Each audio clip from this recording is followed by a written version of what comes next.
So welcome back, everybody, to the Baltimore Ravens franchise. Last week of the season here, and it should be a crazy one around the rest of the league. Obviously, we have clinched the division, home field, but let's go around the NFL. Take a look at the standings here going to Week 17, and you'll see how crazy it is in both the AFC and NFC.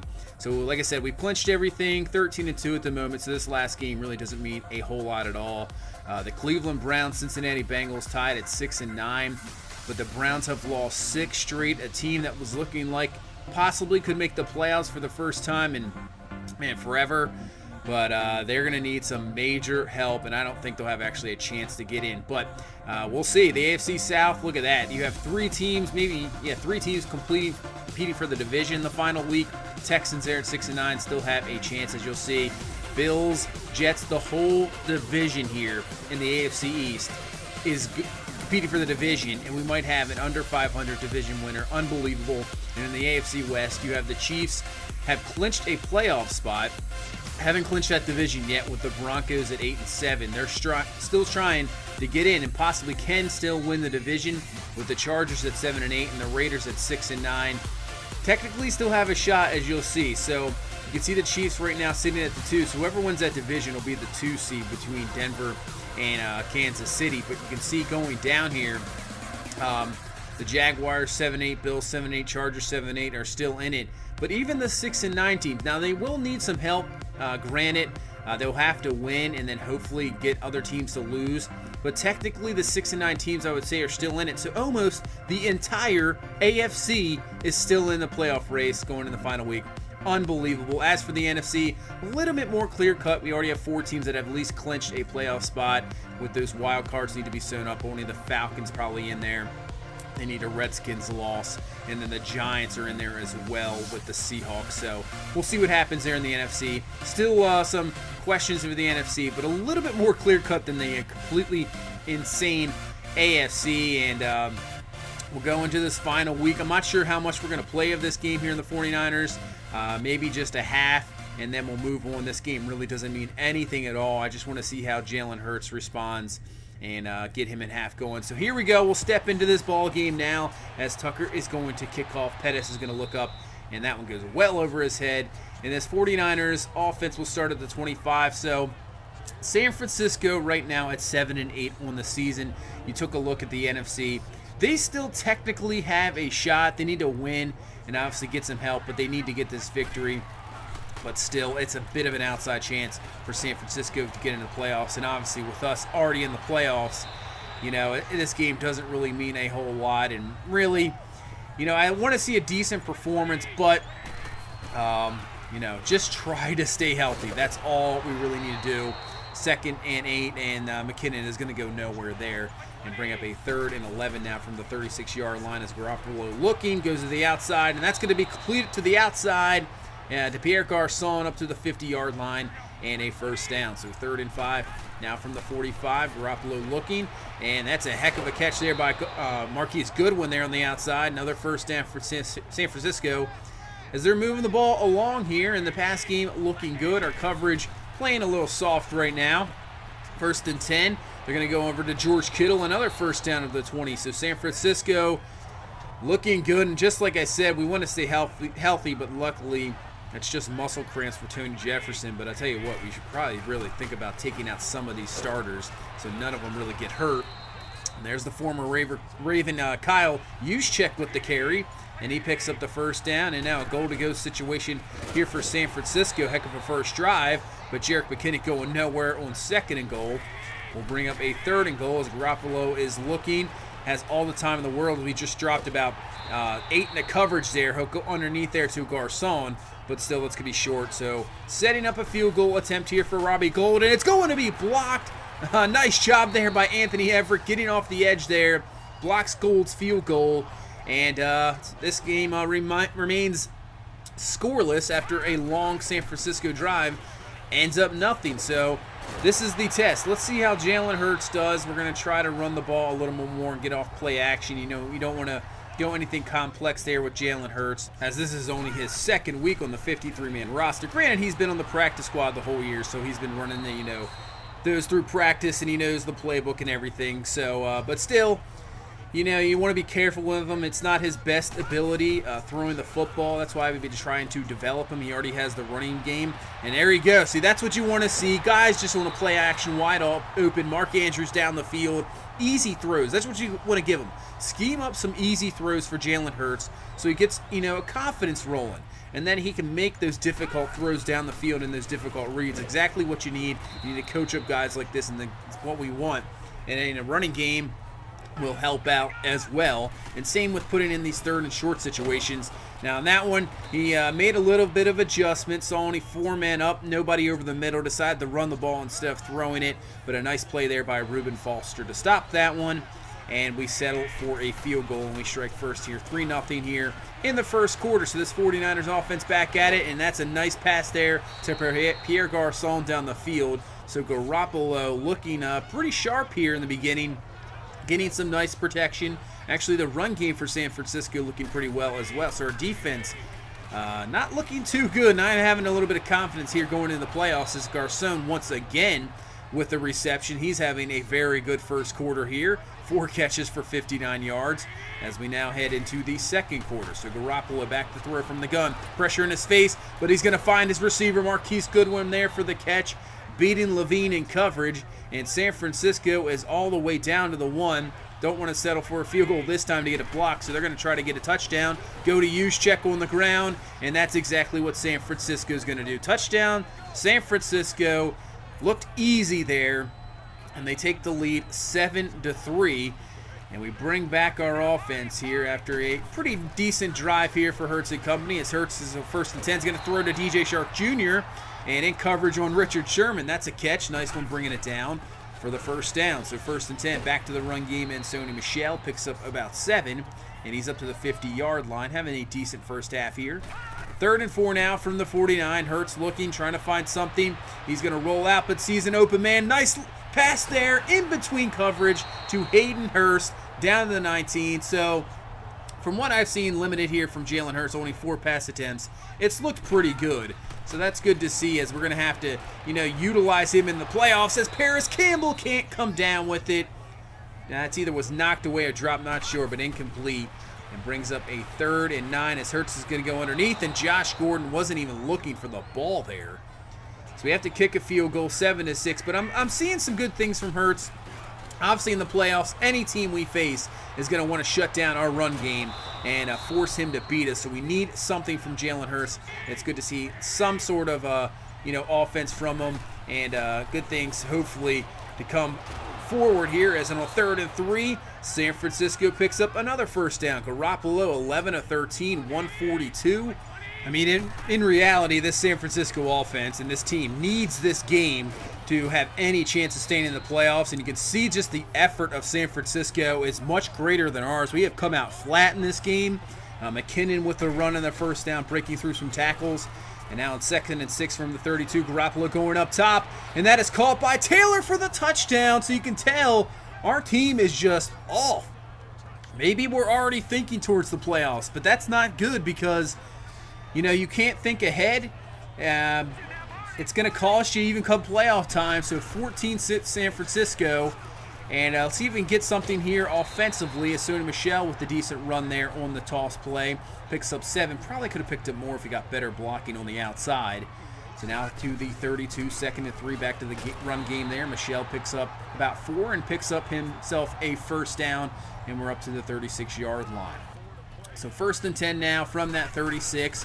And we're going to play action here. Looking out, and that's going to be a sack. And that's Eric Armstead there with the sack, back to the 27-yard line. His 5th of the season. Play action doesn't work out there, and now brings up a 2nd and long, as Hurts is going to throw this to Josh Gordon, who comes down with a terrific catch, but of course comes up injured. We just cannot stay healthy. That's the thing we need to do, and we're not doing it. Hopefully he is okay. And on 1st and 10, tries to find Paris Campbell Jr. there, but it is overthrown just a little bit. Dangerous throw into coverage there. It's picked off. San Francisco takes over. And as we see, Josh Gordon has a shoulder tear. It seems to be the injury of this year. So I guarantee he's out for the rest of the season too. We lose another key guy here. at the end of the season. And you can see on defense the effort, the tackling, not there. On a 3rd and 5, Jerick McKinnon just runs through 2 guys, and he picks up a huge gain down to the 41-yard line. And we're now under 2 minutes left here in this first half as Garoppolo goes over top. Wide open is Dante Pettis. And look at that poor tackling. Terrible there. Kennedy and Levine, he just gets right through. Luckily, Mosley and Tavon Young there to bring him down. But this just looks awful. Down to the 8-yard line. 1st and goal for San Francisco. Garoppolo looking to the outside. Wide open is George Kittle. And he's in for the score. And that is now a 21-6 lead. And you know what? After that, I saw enough and just decided, we're going to sim through the rest of this game. No reason to get even more of it. You can see the effort just wasn't there. Wasn't looking good. And we're going to end up losing this ball game here to San Francisco in the final week. 31-12. Man, I thought we were going to see a lot better effort and, from this team, but it did not happen here in week 17. Everybody's just already thinking towards the playoffs as we end up losing here. We'll just quickly go through the stats. Jalen Hurts, not too bad, but not really impressive. Obviously now down another receiver. Our main receiver, our number 1 target, Josh Gordon, is gone. You see Garoppolo just destroyed us with 449 yards. He almost had about 300 at the half. Defense is going to have to be a lot better than that, and the effort's going to have to be there. As you see, Josh Gordon now out for 4 weeks, so possibility he could come back if we make the Super Bowl, but I'm not really sure. It's going to be iffy, but he could be out for the rest of the season. So once again, backup's going to have to step up, next man up, and we'll sim ahead here and take a look who got into the playoffs. So what happened in this crazy AFC? Obviously, we finished 13-3, lose our final 2 games disappointingly, but we still clinched everything. You see the Browns lost again, 7 straight to end of the season, and they actually finished in last place in the AFC North there. In the South, the Colts end up winning the division at 8-8. They ended up losing their final game, but the Jaguars win their final 2. They finish 8-8 as well and win a wild card. So that is a dangerous wild card team at 8-8. That Jaguars team is very dangerous. Titans at 7-1 miss out, losing their 2 in a row to end of the season. As we go to the AFC East, the New England Patriots win the division at 7-9. The Bills lose their final game, go to 7-9, and do not advance forward or win the division. Unbelievable. In the AFC West, the Chiefs lose, so that means the Broncos win the division, putting the Chiefs instead of a 2 seed to the wild card round. And I'll tell you what, the wild card teams here in the AFC are insane. So we're the 1 seed, Broncos 2. You have the Colts would be the number 3 seed because the Chiefs would be the first wild card. And then your 4 seed is New England. So that puts the Chiefs and the Jaguars at the wild card. And I tell you what, those are some talented wild card teams. I would not want to face them in the wild card round or even going forward if they advance because there are some tough teams. So the AFC, there you go with the AFC. How about the NFC? Packers at 11-5 win that division. They won 4 in a row to end the season. Saints win the NFC South, going 11-5. Falcons just sneak in there in the wild card. Actually, if you remember, they were just a bit out, so they got a little help, and they are in the wild card. Eagles win the division. Cowboys at 10-6 win the division. Giants tried. They won their last 3, going 9-7, just missing out. And the Redskins, who were in the wild card, lose their final game there and miss out on the playoffs. So disappointing for Washington. And obviously the Rams won the division against us in Week 16. They finished 11-5, and I believe they are the 1 seed in the NFC. We'll take a look at this. So they're the 1 seed. Eagles are 2. Your number 3 seed is the Saints. Packers at 4. Cowboys at 5. And the Falcons are the number 6 seed going into this NFC playoff. So some very good teams there. And before we get into the matchups, we're going to take a look at the season statistics here. So Lamar Jackson, 29 touchdowns, 15 interceptions. Got hurt there in Week 16. And, it might have been close to 4,000 yards, but I would say would have got over 30 touchdowns. But ends up being hurt. But hopefully he can come back. I don't think he'll be back this year, but hopefully he can come back even better next year, as he almost led the team in rushing too, because we had so many injuries at the running back position. Something we're going to have to secure up next year. We need to stay healthy. We can't have guys in and out, and you just can't get a rhythm going. The receiving game, DJ Shark Jr. actually leads us in catches, with Josh Gordon right behind him at 61. Gordon leading us in yards, but Shark actually leading us in touchdowns with 10. So he had a pretty good year. Decent rookie years for Deebo Samuel and Paris Campbell Jr. They look pretty good. Started off a little slow, and obviously Campbell getting hurt for the 3 or 4 weeks into the season. So expect more things for them next year. They'll be mainstays here going forward. Defensively, Mosley leads us in tackles. Judon leads us in sacks with 9.5. Something we're going to have to improve next year. Just not really a whole lot of pressure. Is it going to be from Tim Lambs, maybe Bowser? Jalaka Polite, the rookie from Florida, got some action. He has some talent, so we'll see. We'll see going forward. We'll need some pass rushers here to really help out. The secondary did perform well, but Marlon Humphrey really turned it into the number one corner. 8 interceptions. Jimmy Smith getting up there in age, so Weddle's going to have to be replaced. So it's going to be an interesting offseason, I would say, going forward to see what this defense is going to look like next year. The offense should pretty much remain the same, but the defense, really, it should be interesting to see.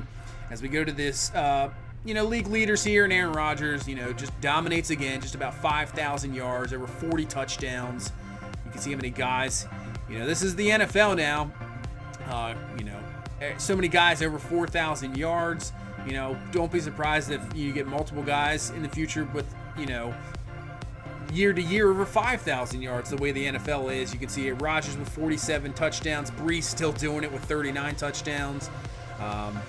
So this might be the final year for Drew Brees. We'll see. They're in the playoffs, so we'll see what the New Orleans Saints can do as we take a look at the running backs here. Kareem Hunt still got over 1,000 yards with Le'Veon Bell being hurt. Barkley there getting over 1,000 yards. So there's your 1,000-yard rushers with Ezekiel Elliott leading the league. Devontae Freeman leading the touchdowns with 14. Jordan Howard 13. A bunch of guys there. There's Wayne Gallman there with 10. Wow. So and then C.J. Anderson with 10. Little blast from the past there. As for receiving, Randall Cobb with 119 catches to lead the league. Michael Thomas with 103. Gronk there with 102. Julio Jones with 100. Gold Tate up there. You have Devontae Adams. So there's Packer receivers. You have Adams, and then you have Tyree Cleveland, the rookie out of Florida, up there as well. Unbelievable season, obviously with Aaron Rodgers at the helm. That Green Bay receivers going crazy. Jamison Crowder actually leads, though, with 16 touchdowns. Gronk up there with 13. You can see multiple Packers. You have 3 Packers over 10 touchdowns. Unbelievable. See DJ Shark up there with 10. That is insane. Just crazy to see those stats for Green Bay. Actually, C.J. Mosley ends up being number 2 in total tackles there, behind Raekwon McMillan. As for sacks, we'll take a look at this, who led the league in sacks, and that's Von Miller with 19. They are the number 2 seed in the playoffs there. Jadeveon Clowney with 18.5. See, that's what we need. We need somebody up here that's going to consistently maybe give us 10 to 12 sacks. Obviously, Terrell Suggs was that guy for the Ravens for the past, 13, 14, 15 years, but he is gone now. So we need something. We need to find somebody that can definitely do that. And Marlon Humphrey actually leads the league in interceptions. Deion Buchanan there with 7. Peterson with 5. So a lot of interceptions there for the Arizona Cardinals. And you see C.J. Mosley with 4. And I believe Tony Jefferson was there with 3 as well. So Jefferson coming up with 3. So we'll go to the yearly awards. Who wins the MVP? Not really much of a surprise. Aaron Rodgers wins the NFL MVP with a fantastic season he had. Not only team-wise winning the division, but statistically just unbelievable. Coach of the year, John Harbaugh will win the Coach of the Year, so that is good. Maybe get some XP points to spend and see what we do with Harbaugh. So good season at 13-3. As for the Offensive Player of the Year in the AFC and all the AFC awards, Sam Bradford wins that award. Lamar Jackson, number 2. Obviously, the injury did not help him. If he doesn't get hurt, I probably think he wins that award. Mosley wins Defensive Player of the Year, so that's just kind of a surprise. I thought maybe Jefferson or Humphrey would be there, but no, C.J. Mosley wins it, so we'll take that. Kerryon Hington wins the Offensive Rookie of the Year with Paris Campbell right there at 4, Samuel at 8, so a lot of talent there to win that award. with Brown having a good season. Same with Bryce Love for Miami. Devin White, the LSU linebacker, wins Defensive Rookie of the Year. Josh Allen, number 3 from Buffalo. So another bunch of guys there that a lot of talent there coming forward in the NFL as White wins the Defensive Rookie of the Year. Best quarterback is going to go to Sam Bradford. Rivers finishing second. Jackson right there at number 3. Best running back, Kareem Hunt. I don't believe we'll have anybody there. Best wide receiver, Quincy Enunwa is the best wide receiver with DJ Shark Jr. at number 4. So, bit of a surprise there. Yanda's going to win the best offensive lineman with Jordan there at number 4. So, we're getting a decent amount of awards here. Best D lineman, we don't have anybody there. But I thought Isaiah Buggs had a pretty good season, I have to say. Best linebacker, Mosley at 4.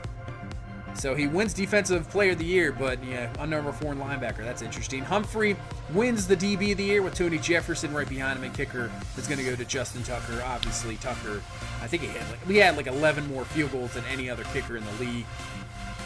Go through the NFC awards here. No surprise there with Aaron Rodgers. Defensive Player of the Year, Deion Buchanan. He had the interceptions and forced fumbles, so good job for Deion Buchanan coming through there. Maybe a little resurgence in his career. Rookie of the Year is going to be Justin Herbert, almost taking the Giants to the playoffs there. David Sills as well. So the Giants have some, younger guys. Go with Saquon Barkley, and obviously still have Odell Beckham Jr. So it looks like that young offense of New York could be something special here in the future. Going forward, Defensive Rookie of the Year, Abraham wins it. Nick Bosa, the top draft pick, is number 3 there. Rodgers, best QB. Devontae Freeman, best running back. We'll just try to go through. Look at the running backs though in the NFC. Yeah, Saquon Barkley at 7. Even Howard at 8. The running backs in the NFC are outstanding. Just so deep in the NFC. DeMarcus Lawrence, best defensive lineman. Best linebacker goes to Deion Buchanan. And then you have best DB go to Mike Hilton there. For the Panthers, kicker goes to Jake Elliott. So what we're going to do is now, there's a bunch of guys to upgrade. Bunch of skill points here at the end of the season. You see Michael Jordan actually has 3 skill points. So let's see if we can up a bunch of different things here. I think we'll go to Agile first here because it fits the scheme. He +1 in a bunch of different categories there. He's up to an 80, now up to, as we upgrade the next one here, up to an 88 with confidence. As we up Agile again. And I think maybe we go to the number 3. We'll just keep all 3 Agile there. He's now up to an 88 overall with confidence and 2 awareness, 2 run block power. So he is looking good. Now Marlon Humphrey here. He has 2 skill points. 89 overall. Now 90 with confidence. Up the man there. +3 in play recognition. We'll take that. +1 in man coverage. And then actually we'll go down to zone. So we'll up his zone coverage. So he's just that all-around fantastic corner. And he gets 2 in zone coverage. So that's good to see there. As we head on to CJ Mosley now. He has 1 skill point. The rest of these guys just have 1 skill point. What field general. But what you can see now, he actually went up to a superstar dev. If you didn't see that, just went through it real quick. He is now a superstar development. Obviously winning the Defensive Player of the Year, so that's good to see. We'll up his coverage there so he can, be even more of a complete linebacker. As Tony Jefferson has 1 skill point, I believe. Since he was up there, now he has acquired. Yeah, he's acquired the Star Dev, so he's 1 up from Quick, and now he is a star with a fantastic year of Tony Jefferson. So that's good to see. Up to an 88 overall, and let's see if he boosts up any more after this. I think he's already got the run support, so maybe we go to a hybrid here, make him more of an even more complete safety. So we'll up the hybrid skill there. 2 in press, 2 in tackle, 2 in zone coverage. That's good to see. 1 in play rec. So he is improved. I've seen a lot from Tony Jefferson. You never know some of these guys, but he has looked impressive. Lamar Jackson actually has a skill point. He remains just a quick development, but still he is improving. Had a pretty good year. And I, can't wait to get him back on the field, whether it be maybe to the Super Bowl or next year. It should be interesting. And I think we're going to up actually field general here. I know we were upping strong arm, but I want to get more of the underneath accuracy. Some of the stuff he has, struggled at. So medium accuracy 2, short 1. So we'll just try to keep upping his accuracy. Ronnie Stanley, he is still, I believe, a quick development, so he didn't move up any, but still up to an 82 overall with confidence. And I think we'll try to up his pass protection here. And let's see what he is up pass protection. And he's +3 pass block, so we will take that. I think it was still a good idea to sign Stanley. He is still unbelievable. Yeah, pass block 87, run block 86. So he's still the left tackle going forward, and then Patrick Ricard, the fullback. We'll just up him one real quick, and he's up to an 81 overall with confidence. So that is the upgrading. We'll now head into the playoff schedule here. Take a look at this wild card round. And you have the Jaguars taking on the Colts. So that division there, Falcons against the Saints, Chiefs, Patriots, Cowboys, Packers.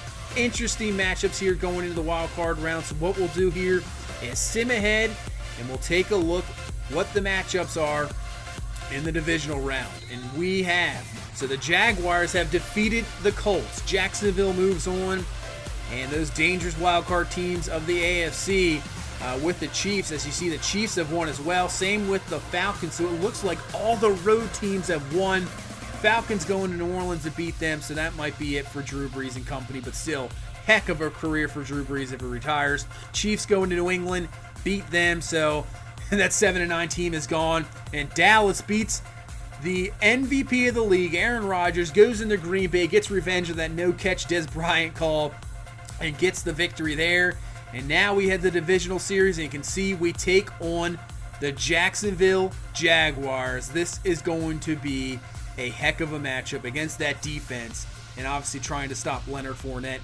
So the Falcons go into Los Angeles, Chiefs and Broncos divisional, and you have the Cowboys taking on the Philadelphia Eagles. So interesting matchups. We'll take a look at this Jaguars team. Still Blake Bortles under the helm. Fournette, the running back. They have Latavius Murray backing him up. So the running backs are outstanding. Still, even the receivers, not too bad. Marquise Lee, D.D. Westbrook, Keelan Cole, guys that definitely hurt you. Juwan Jennings, the rookie out of Tennessee. So they have some guys that can beat you. Austin Severian-Jenkins there, their number one tight end. They have a decent, their guards are, Newell and Linder on that left side are pretty good. They have a rookie at Lester Cotton, but still Trent Brown. So their offensive line, not too bad. Left side, a lot better. But this defense, Calais Campbell, Yannick Ngakoue, they can just get to the quarterback with Malik Jackson, Marcel Darius. Linebackers are outstanding. Miles Jack, another guy that can get to the quarterback. Now, they signed Ryan Shazier in the offseason, but he will be out for this game, so that might hurt him just a little bit.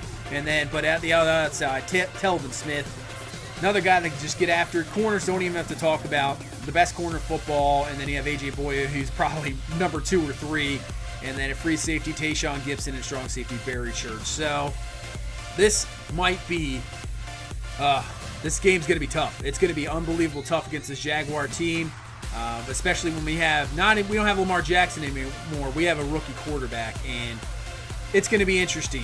It might be the first to 10 wins this ball game, so should be an interesting divisional matchup. Can't wait to get this one going. I just want to say, reach 1,000 subs. Thank you so much for all the support. You guys are awesome. It's amazing. It's just, I can't believe it, but thank you for all the support. And we will see you in the next one. Have a good one. Bye-bye.